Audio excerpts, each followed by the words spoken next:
Salve Bapak Ibu, saudara-saudari yang terkasih dalam Tuhan. Salam damai dalam Kristus. Di awal konten ini, saya ingin mengawali dengan perkataan seorang pedagang obat pinggir jalan. Semangatnya jauh lebih berkobar-kobar daripada seorang dokter di rumah sakit. Jadi, suara besar dan semangat yang berkobar-kobar bukanlah menjadi patokan bahwa dia lebih benar daripada yang mempunyai suara lembut dan kalem. Dalam kesempatan ini saya juga tak lupa memperkenalkan diri saya yang adalah hanya seorang tukang parkir. Bukan sarjana filsafat, bukan sarjana teologi, bukan ahli sejarah, dan lain sebagainya. Di kesempatan ini saya ingin menyampaikan keterusikan saya pada sebuah ceramah atau khotbah seorang saudara saya, pendeta yang cukup kondang, yaitu perihal dosa terbesar. Dosa terbesar. Berikut ini kita saksikan bersama khotbah saudara saya itu. Tapi sebelumnya saya ingin sampaikan di sini saya memberi seperti masukan atau mengkritisi bukan untuk menyudutkan siapapun.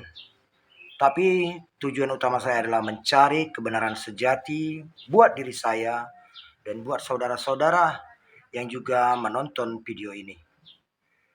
Mari kita simak video berikut. Sebab saudara-saudaranya sendiri pun tidak percaya kepadanya. Tapi Anda lihat, orang-orang model begini dipilih oleh Tuhan. Untung tidak percayanya mereka itu tidak percaya sementara saja. Kemudian mereka diselamatkan. Sebab Anda tahu, dosa yang paling besar di dunia ini itu adalah dosa tidak percaya Yesus. Dia mengalahkan dosa persinahan, dia mengalahkan dosa tipu-tipu, dia mengalahkan dosa pembunuhan dan lain sebagainya.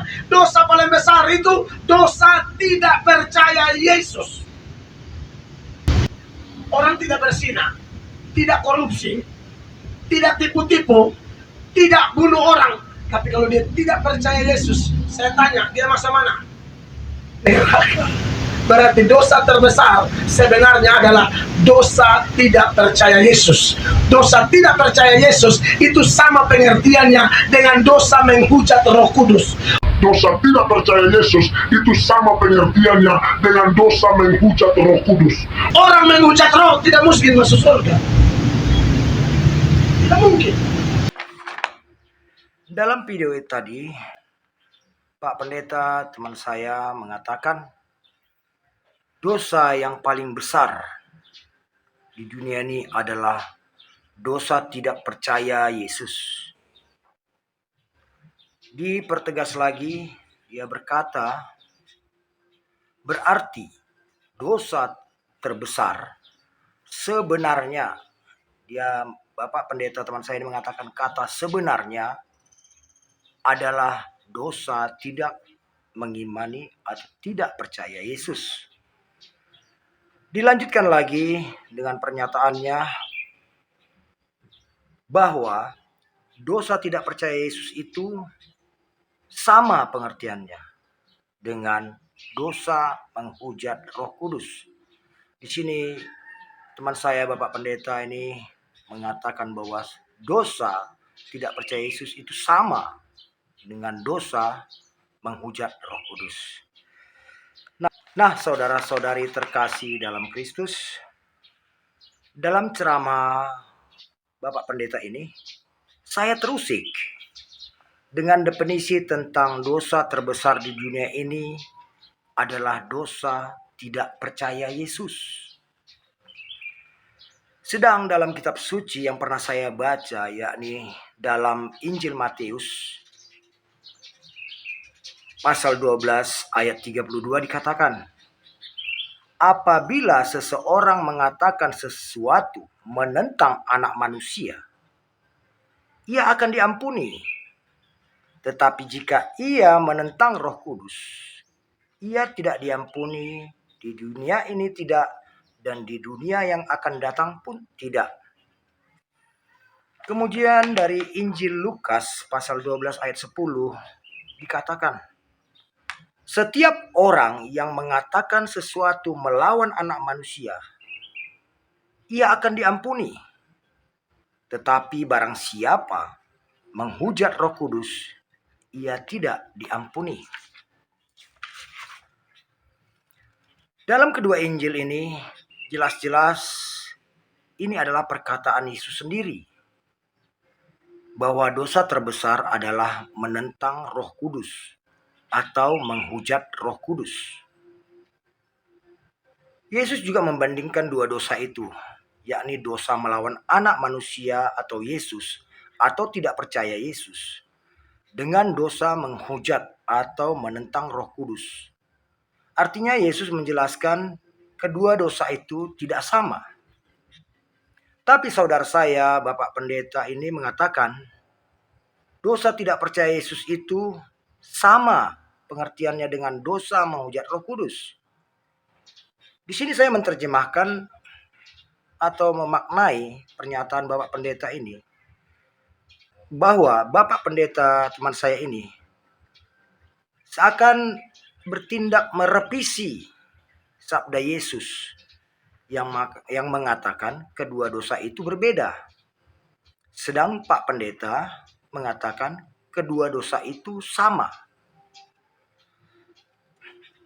Bapak, Ibu, dan saudara-saudari terkasih, saudara saya Pak Pendeta ini juga menegaskan bahwa berarti dosa terbesar sebenarnya, Bapak Pendeta menggunakan kata sebenarnya, adalah dosa tidak percaya Yesus.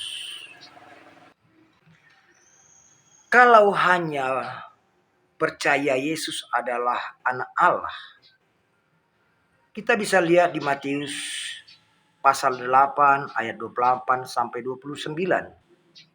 Di sana setan pun mengakui atau percaya Yesus adalah anak Allah. Yang saya cermati dalam ceramah saudara saya Pak Pendeta ini, bahwa baginya Yesus kurang benar, maka perlu dibenarkan. Sehingga Pak Pendeta mengatakan kata sebenarnya untuk memperbaiki sabda Yesus itu. Saudara saya ini, saya cermati ingin menyempurnakan perkataan Yesus dengan merevisi perkataan Yesus dalam Matius pasal 12 ayat 32 dan Lukas pasal 12 ayat 10 itu. Tapi yang menjadi pertanyaan saya, apakah Pak Pendeta ini sungguh mendapat tuntunan Roh Kudus untuk atau mendapat kuasa dari Roh Kudus untuk merevisi perkataan Yesus? Nah, saudara-saudari yang terkasih dalam Tuhan, sepintar-pintarnya tupai melompat akan jatuh juga.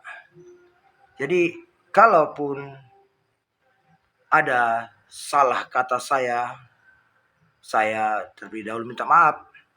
Tapi seandainya yang saya katakan itu benar, semoga kita sama-sama dapat mengambil makna, makin memahami firman Allah, karena kita mengimani Yesus dan kita ingin hidup seturut firman-Nya. Amin. Salam dalam damai Kristus. Semoga kita selalu hidup dalam tuntunan Roh Kudus. Tuhan memberkati.